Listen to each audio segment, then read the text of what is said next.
So with the Australian Open starting in a couple of days' time, we have to go through all the players that have the most to gain and the most to lose at this year's Australian Open in terms of ranking points. Because, of course, it's all about world rankings, and there's a lot of players that actually did really well here last year that we might have forgotten about, who have a lot of points to defend, and a lot of players that actually didn't play last year or did poorly last year that have a lot of points to gain. So let's start with the women, starting with Jessica Pegula. She made the quarterfinals last year, eventually losing to Ash Barty, but she will have to defend 430 points of her ranking points. Luckily, she's very consistent throughout the seasons. In the semi-finals, Iga Swiatek, she has 780 points to defend from last year's Australian Open. I think we all forget how well she did this time last year. Madison Keys also has to defend 780 points from the Australian Open semi-final last year. She lost to Ash Barty in the end. And Danielle Collins, the finalist from last year, has 1,300 points to defend, and that makes up a lot of her ranking. The players that have the most to gain on the WTA, Ons Jabeur. She's number 2 in the world currently and didn't actually play the Australian Opens. So every match that she wins at the Australian Open is going to add to her total. Coco Gauff, she actually lost in the first round of the Australian Open last year, only with 10 points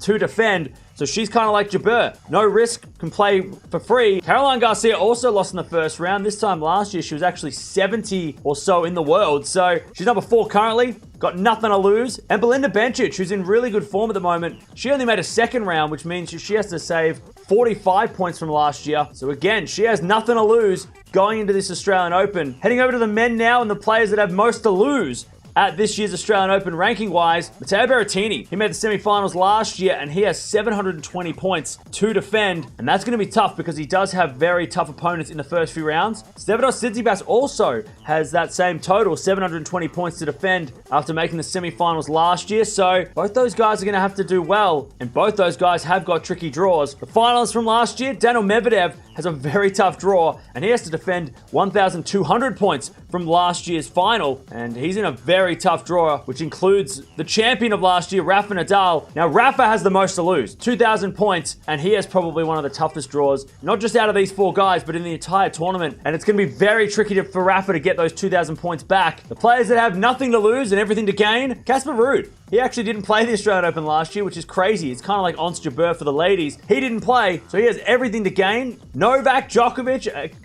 this time last year, everyone was really upset by the fact that he couldn't play. Now he's playing for free, so it's almost like a blessing in disguise. Holger Rune, he actually only has 10 points to defend after making the first round last year and losing so early on, so he also can play for free. And Nick Kyrgios only made the second round last year, lost to Daniil Medvedev, has 45 points to defend, and has a pretty good draw. So if he does make it to the 4th round or beyond, he'll be able to add to his total. So those are the ranking points to gain and to lose, and there are some massive names there that are playing without any risk because they didn't play last year or they didn't do well last year. But let me know down in the comments below. Who do you think will benefit from this the most, and who do you think will struggle the most? Do you think it's going to be Rafa losing a lot of points? Djokovic has everything to gain, of course. But let me know down in the comments below. Who do you think has the most to lose and the most to gain at this year's Australian Open?